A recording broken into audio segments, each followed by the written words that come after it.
ஆன்மீக சொற்பொழிவாளர நான் நிறைய கேலி கிண்டல்லாம் சந்திச்சிட்டு இருக்கேன் சார். ஏன்னா நம்ம நாட்டுல வந்து புரட்சியாளர்னா கடவுள் இல்லைன்னு சொன்னா நீங்க புரட்சியாளர், கடவுள் இருக்கிறாருன்னு சொன்னா நம்ம தேவாரம் பேசினா நம்மள வந்து கேலிதான் பண்ணுவாங்க. ஊர்த்துவ தாண்டவம் பத்தி ரொம்ப அசிங்கமான ஒரு கதையை எல்லாருமே சொல்றாங்க சார். என்ன சொல்றாங்க தெரியுமா? சிவபெருமானுக்கும் பார்வதி தேவிக்கும் காளிக்கும் நடனம் நடந்தது. சிவபெருமான் காலை தூக்கி தலையில வச்சார். உன்னை பார்வதி என்னால அப்படி பண்ண முடியலன்னு வெக்கி நின்னா. இந்த ஒரு கதையை சொல்லிட்டு இருக்காங்களா சார்? இந்த சம்பவம் நடந்தது திருவாலங்காடு வட ஆரணேஸ்வரர் கோயில்ல. அந்த கோயிலையே இப்படிதான் சார் கதை சொல்றாங்க. சிவபெருமான் அப்படி பண்ணுவாரா? தன்னுடைய உடம்புல பார்வதி தேவிக்கு பாதி பாகத்தை கொடுத்த சிவபெருமான் காலை தூக்கி தலையில வச்சுட்டு உன்னால அப்படி பண்ண முடியலன்னு சிரிப்பானா? ஆனா தேடி தேடி தேடி தேடி படிக்கும்போது ரொம்ப அற்புதமான ஒரு விஷயம் கிடைச்சது சார். கோயம்புத்தூர் பக்கத்துல பன்னிமடைன்னு ஒரு ஊர் இருக்கு. அந்த ஊர்ல இருக்கிற எல்லாரும் வந்து ஊர் பேரை சொல்லவே வெக்கப்படுறாங்க. பன்னிமடையா நீ? பன்னிமடையில இருந்து வந்துட்டியா? பன்னிமடை காரணா நீ? ஆனா அந்த ஊரோட உண்மையான பேர் என்ன தெரியுமா சார்? பன்னீர் மடை. பன்னீர் போன்ற நீர் பாயக்கூடிய ஊர் அந்த ஊர். பன்னீர் மடைய பன்னிமடைன்னு ஆக்கிட்டாங்க. என் ஊர் பன்னீர் மடைன்னு எனக்கு தெரிஞ்சாதானே சார் நான் பதில் சொல்ல முடியும்.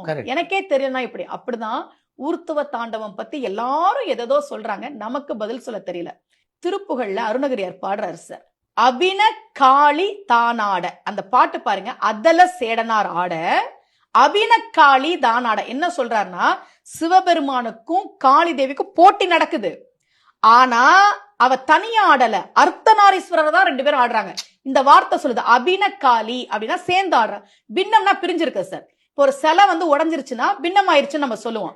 அபின காளின்னு தெளிவுபடுத்திட்டார் அருணகிரியார். அபின காளி தானாடனா காளி சிவபெருமான் உடம்புலயே தான் சேர்ந்து ஆடிட்டு இருக்கா. அப்படி ஆடிட்டு இருக்கும்போது தக்ஷன் நிலாவுக்கு சந்திரனுக்கு சாபம் கொடுக்குறான், நீ தேஞ்சு போகணும்னு. அந்த சந்திரன் சிவபெருமான் காலில் வந்து உழுறான்.